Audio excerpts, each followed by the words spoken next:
मानसिक शांति का मार्ग, इच्छा पर नियंत्रण। गीता हमें बताती है कि मानसिक शांति का मूल कारण हमारे विचार और इच्छाएं हैं। जब मनुष्य अपनी इच्छाओं का गुलाम बन जाता है, तब उसका मन कभी शांत नहीं रह सकता। भगवान श्री कृष्ण कहते हैं, दान ध्यायतो विषयान पुंसः संगस्ते शूप जायते संगात संजायते कामः कामात् क्रोधो विजायते। अर्थात जब मनुष्य विषयों का चिंतन करता है तो उनमें आसक्ति उत्पन्न होती है। आसक्ति से इच्छा, इच्छा से क्रोध, क्रोध से भ्रम और भ्रम से बुद्धि का नाश होता है। जब बुद्धि नष्ट हो जाती है तो मनुष्य सही गलत का भेद नहीं कर पाता। इसीलिए गीता का उपदेश है, इच्छाओं का दमन नहीं, नियंत्रण करो।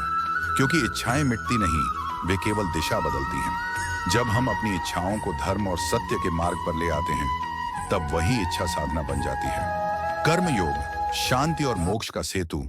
गीता में भगवान ने कर्म योग को जीवन का आधार बताया है। जो व्यक्ति कर्म करता है परंतु फल की आसक्ति नहीं रखता, वही सच्चा योगी है। कर्म करते हुए भी जो ईश्वर को याद रखता है, वही संसार में रहते हुए भी मुक्त रहता है। योगस्थ कुरु कर्माणि संगम त्यक्त्वा धनंजय। अर्थात योग में स्थित होकर कर्म करो, आसक्ति को त्याग दो। यह उपदेश हमें सिखाता है कि हमें जीवन के हर कार्य को कर्तव्य समझकर करना चाहिए, न कि लाभ या हानि के विचार से। ऐसा करने वाला व्यक्ति अपने भीतर ऐसी स्थिरता लाता है जो किसी परिस्थिति में नहीं डगमगाती। यही मानसिक शांति का रहस्य है।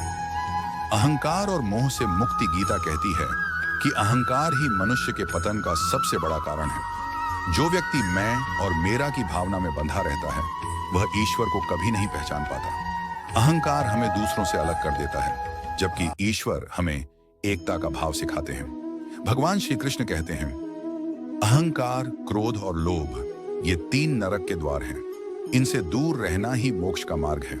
जब मनुष्य अपने कर्म को ईश्वर को समर्पित कर देता है, तब उसके भीतर से अहंकार और भय दोनों समाप्त हो जाते हैं। वह जान लेता है कि मैं कुछ नहीं, सब कुछ वही कर रहा है। यह भावना ही भक्ति और समर्पण का सार है। समत्व भाव योग का सार। गीता में कहा गया है, समत्वम योग उच्यते। सुख दुख, जय पराजय, लाभ हानि में जो समान रहता है, वही सच्चा योगी है। संसार में परिवर्तन स्थायी है, परंतु जो व्यक्ति भीतर से स्थिर है, उसे कोई परिस्थिति हिला नहीं सकती।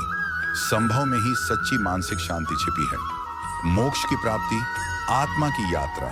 गीता का अंतिम और परम संदेश है मोक्ष, अर्थात जन्म मृत्यु के चक्र से मुक्ति। भगवान श्री कृष्ण कहते हैं, सर्वधर्मान परित्यज्य मामेकम शरणम व्रज। सभी धर्मों को त्याग कर मेरी शरण में आओ, मैं तुम्हें पापों से मुक्त कर दूंगा। यह उपदेश सिखाता है कि मोक्ष बाहरी क्रियाओं से नहीं, बल्कि पूर्ण समर्पण और भक्ति से प्राप्त होता है। जब मनुष्य अपने सभी कर्म, भाव और विचार को ईश्वर को समर्पित कर देता है, तब वह संसार के बंधनों से मुक्त होकर शांति का अनुभव करता है। आत्मा की अमरता, भय का अंत गीता का एक और दिव्य संदेश है।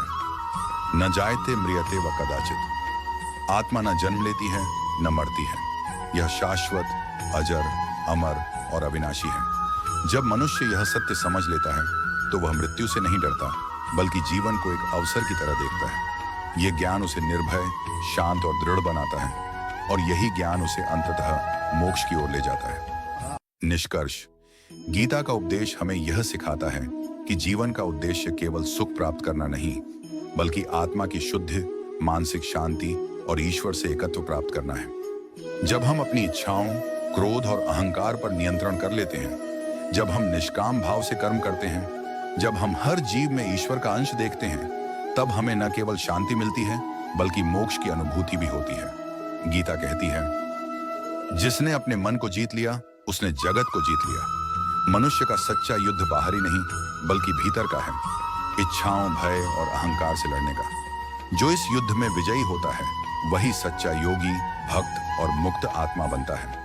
सार संदेश, इच्छाओं पर नियंत्रण, कर्म में निष्ठा और ईश्वर में श्रद्धा, यही है गीता का सच्चा उपदेश। जो इसे समझ लेता है, उसके जीवन में न भय रहता है, न भ्रम, केवल शांति, प्रेम और मोक्ष की प्रकाशमय अनुभूति।